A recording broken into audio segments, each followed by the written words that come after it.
noite, seja muito bem-vindo. Finalmente voltamos com os nossos devocionais depois de um período de férias. Não sei se você já ouviu aquela frase de que sair de férias é bom, mas voltar das férias é melhor ainda. Não sei você, mas eu estava com muita saudade dos nossos devocionais, desse tempo juntos. Espero que você também esteja e estava com saudades. Bom, como vocês sabem, nós estamos fazendo esse livro aqui, a Bíblia toda, o ano todo, de John Stott. Um livro fantástico, um livro que eu incentivo você e te desafio a adquirir esse livro. Não estou ganhando nada aqui para fazer a divulgação, mas nós, nesses devocionais, a gente tenta trazer um resumão do que o livro fala para cada semana. Mas eu incentivo você a adquirir ele, ler sozinho ou mesmo com a sua família, porque você vai ter algumas experiências muito legais, você vai ter um conhecimento muito mais avançado. Se você é novo aqui, seja muito bem-vindo. Te desafio também a assistir os outros devocionais. Se você já está conosco durante todo esse tempo, muito obrigado. É muito bom ter a sua audiência, ver ali as visualizações, isso é muito legal. A gente entende que o trabalho está sendo feito e as pessoas estão gostando. Se você tem alguma dica, alguma sugestão, por favor, comente aí nos comentários, deixa aí o seu comentário, que vai ser muito útil para nós também. Bom, nós não poderíamos voltar de uma forma melhor do que falando sobre uma carta muito querida para a igreja, a carta de Paulo aos Romanos. Bom, essa carta, ela é um tipo de manifesto de liberdade dos cristãos através do sacrifício de Jesus Cristo. E essa carta, ela tem exercido uma forte influência sobre a igreja ao longo dos tempos. E aqui John Stott diz que essa influência foi de forma mais intensa no período da Reforma. E ele traz aqui dois grandes pensadores, dois grandes teólogos que nós temos por autoestima, né? Em alta estima. O primeiro deles é Lutero, que considerava a carta aos Romanos como a parte fundamental. Ele diz a parte realmente fundamental do Novo Testamento, ou seja, ele tinha a carta aos Romanos como sendo algo muito importante. E ele diz que Romanos é o evangelho em sua forma mais pura. Mas não foi só Lutero que falou sobre a carta aos Romanos. Calvino também disse que quando nós entendemos a carta aos Romanos, o que está escrito ali na carta aos Romanos, nós teremos uma porta aberta para os mais profundos tesouros da Escritura. Bom, o que nós queremos dizer com isso? John Stott está querendo mostrar aqui que só Romanos importa? Não. Toda a palavra de Deus é inspirada, a palavra de Deus como um todo é a verdade de Deus para as nossas vidas. Mas Romanos tem coisas muito importantes que nós precisamos entender, e não só entender, mas também aplicar nas nossas vidas. E nós começamos então falando sobre a universalidade do pecado e da culpa. Romanos capítulo 3, verso 20 nos diz: portanto, ninguém será declarado justo diante dele, baseando-se na obediência à lei, pois é mediante a lei que nos tornamos plenamente conscientes do pecado. John Stott ele traz uma afirmação muito importante que já aconteceu muito comigo, talvez já aconteceu com você, ou você conheça pessoas que já passaram por isso. Ele diz o seguinte: nada afasta mais as pessoas de Cristo que a incapacidade de enxergar o quanto elas necessitam dele ou a má vontade em admitir essa necessidade. Nós gostamos e tentamos ser autossuficientes. Ninguém gosta de ser dependente de outras pessoas. A gente quer realizar as coisas pela nossa força, por aquilo que nós sabemos, pelos nossos talentos, pelas nossas habilidades. É ruim você admitir que necessita de uma pessoa. E é isso que afasta as pessoas. Elas não querem dizer, não querem afirmar que necessitam de Deus. Elas querem ser autossuficientes. E aí Paulo, então, ele demonstra a universalidade do pecado e da culpa, dividindo a humanidade em vários grupos e acusando cada um desses grupos. Então ele vai falar aqui sobre a corrupta sociedade gentílica e a sua idolatria, a sua imoralidade e o seu comportamento antissocial. Ele também vai falar sobre um outro grupo que eram os moralistas críticos, sejam eles gentios ou judeus, que defendiam padrões éticos elevados e aplicavam esses padrões a todas as pessoas, exceto a si próprios. Então todo mundo tinha que ter um padrão de vida, todo mundo tinha que viver da melhor forma possível, todo mundo tinha que ter um padrão ético super elevado. Mas as próprias pessoas, aqueles próprios moralistas, não precisavam aplicar isso para suas próprias vidas. Um outro grupo que Paulo trata aqui é sobre os judeus arrogantes, que se gloriavam, se exaltavam sobre o conhecimento que tinham da lei de Deus, mas não obedeciam. Então eram pessoas que sabiam tudo sobre a palavra de Deus, eram pessoas que sabiam tudo sobre a lei de Deus. Você poderia perguntar sobre qualquer coisa que eles iriam te responder, mas em nenhum momento obedeciam a isso, achavam que simplesmente por saber estavam por cima das outras pessoas.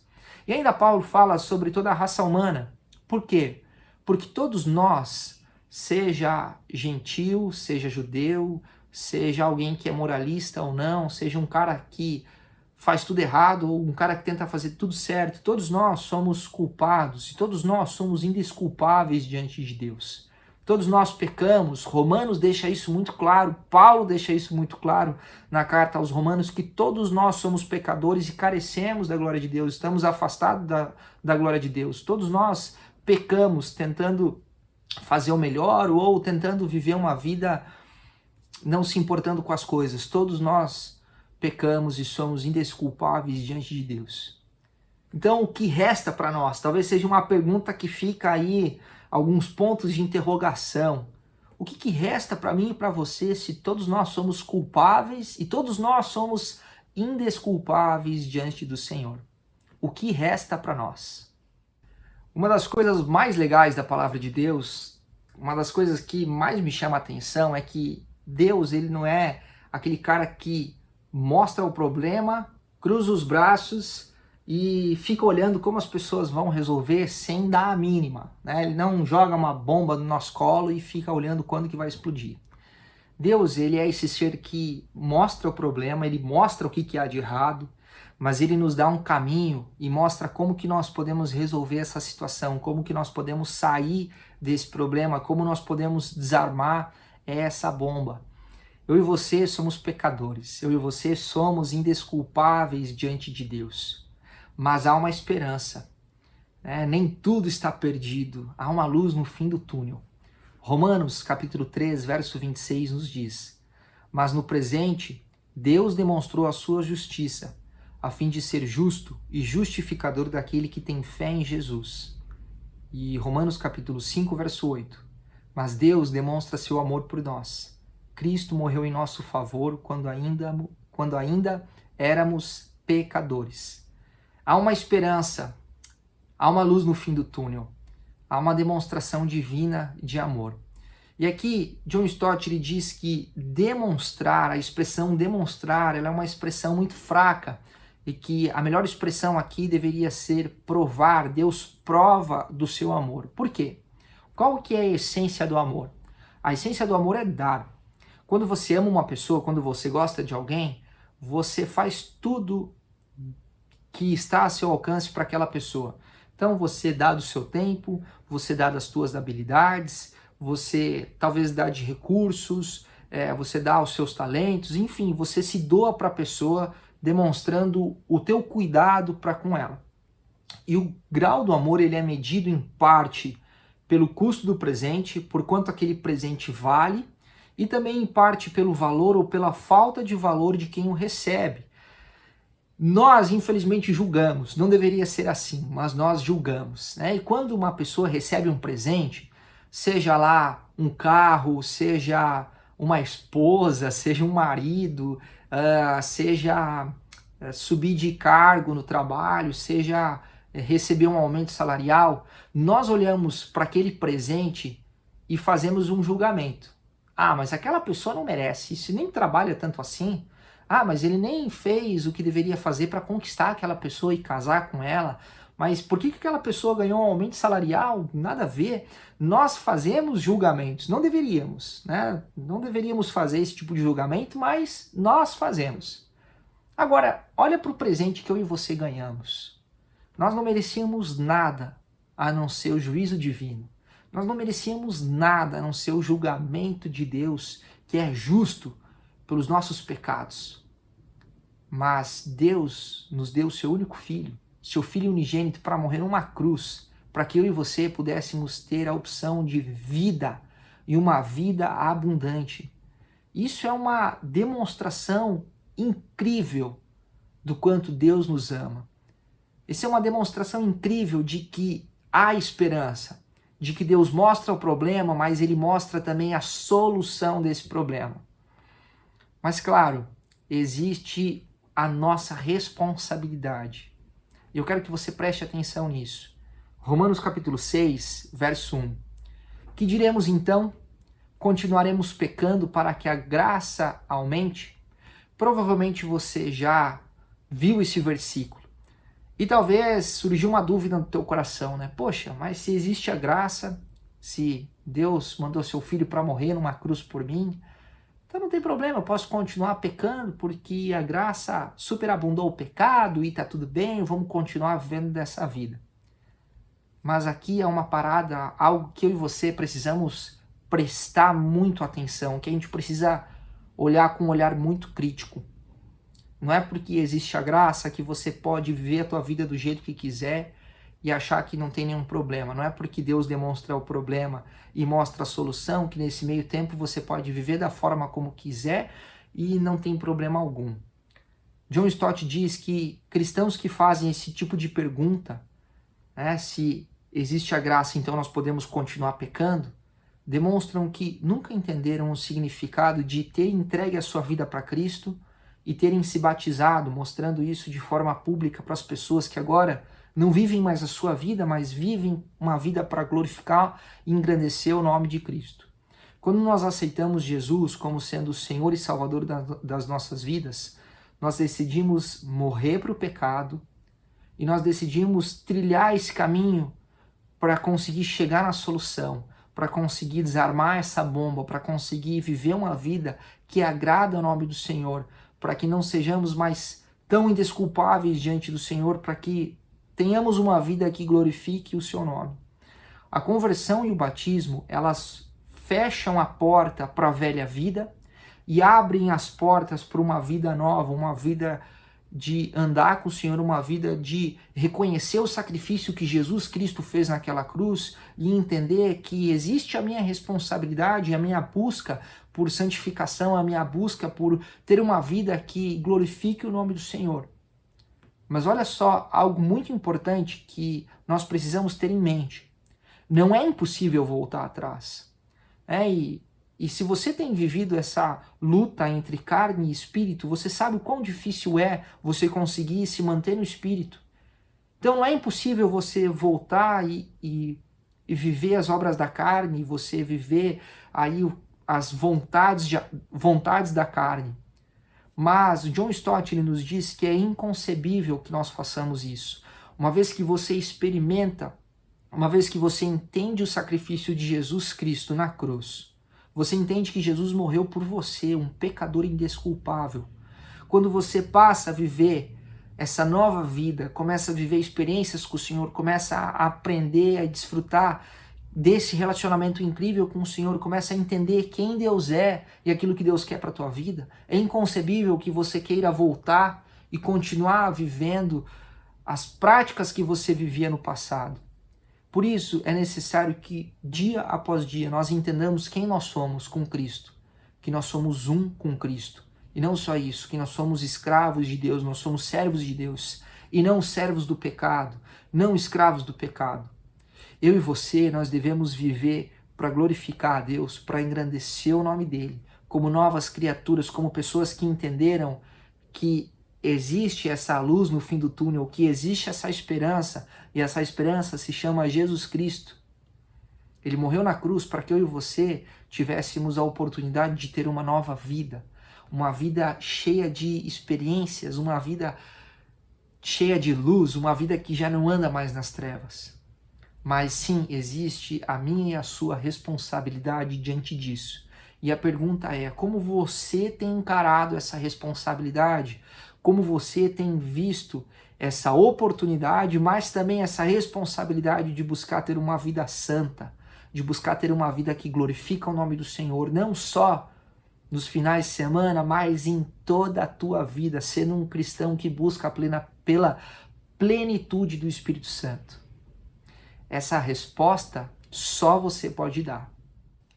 Uma das coisas muito interessantes é que Deus ele não apenas nos mostra o problema e nos dá a solução, mas ele também caminha com a gente, ele nos orienta durante esse processo, durante essa caminhada.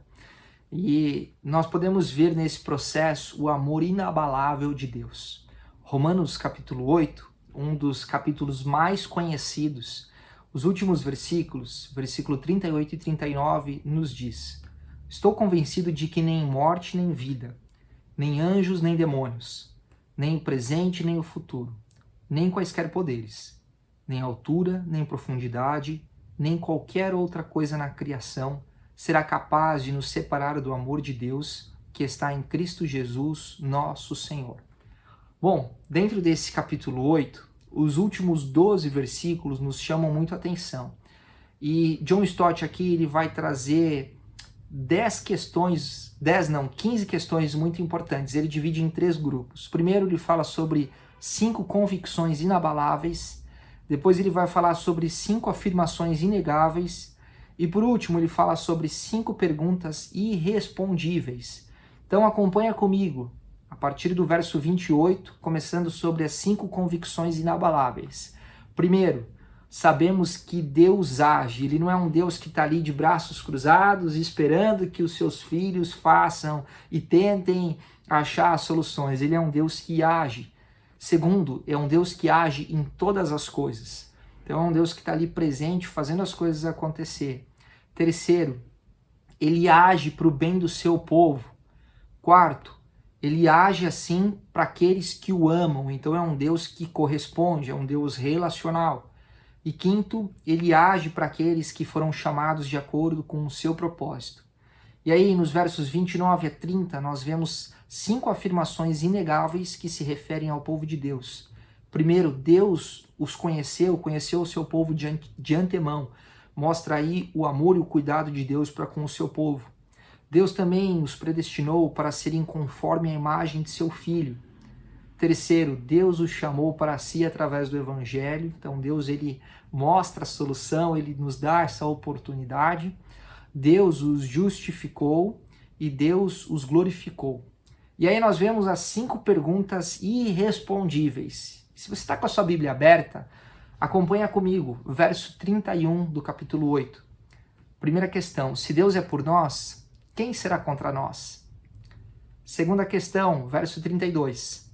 Aquele que não poupou o seu próprio filho, mas o entregou por todos nós, como não nos dará juntamente com ele e de graça todas as coisas? Terceira questão, verso 33. Quem fará alguma acusação contra os escolhidos de Deus? É Deus quem os justifica. Quarto, versículo 34. Quem os condenará? Foi Cristo Jesus que morreu, e mais, que ressuscitou e está à direita de Deus e também intercede por nós. E o quinto e último, verso 35, quem nos separará do amor de Cristo? Paulo, então, ele traz aqui 5 convicções sobre a providência de Deus, 5 afirmações sobre o seu propósito e 5 perguntas sobre o seu amor. E aí, quando nós juntamos esses 3 grupos, nós vemos aqui 5 certezas a respeito de quem Deus é, a respeito desse Deus grandioso que mostra o problema, dá a solução e caminha com a gente, né? Nos dá esse suporte ao longo da caminhada. E aqui, para finalizar, uma das coisas que Deus mais faz e que provavelmente você tem muito testemunho a contar sobre essa questão é que Deus ele transforma relacionamentos. Romanos capítulo 12, verso 2 diz: não se amoldem ao padrão deste mundo, mas transformem-se pela renovação da sua mente. Paulo lhe termina dizendo aqui, fazendo um apelo para que os seus leitores consagrassem os seus corpos e renovassem as suas mentes. E há uma escolha para se fazer, se conformar com o padrão deste mundo e viver dessa forma, satisfazendo os desejos da sua carne, vivendo no pecado, que traz alegrias momentâneas, mas tristezas eternas, ou você ser transformado pela renovação da sua mente, buscando viver uma vida que agrada ao Senhor, buscando passar por esse processo até chegar na resolução do problema. Eu e você, nós precisamos escolher entre esses dois padrões, o padrão do mundo ou a vontade de Deus, ou o padrão de Deus.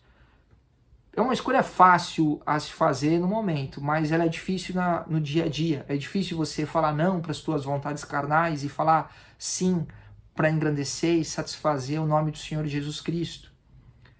É difícil você dizer não para aquilo que talvez você já faz há muito tempo e começar a dizer sim para uma vida que mostra quem é o Senhor, que mostra quem é o Salvador, mostra quem que é o dono da sua vida, a quem você pertence. E o que isso tem a ver com relacionamentos?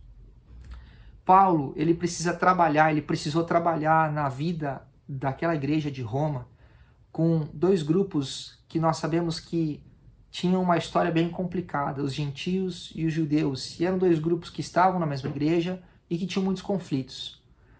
Da mesma forma acontece hoje. Nós temos grupos diferentes na igreja.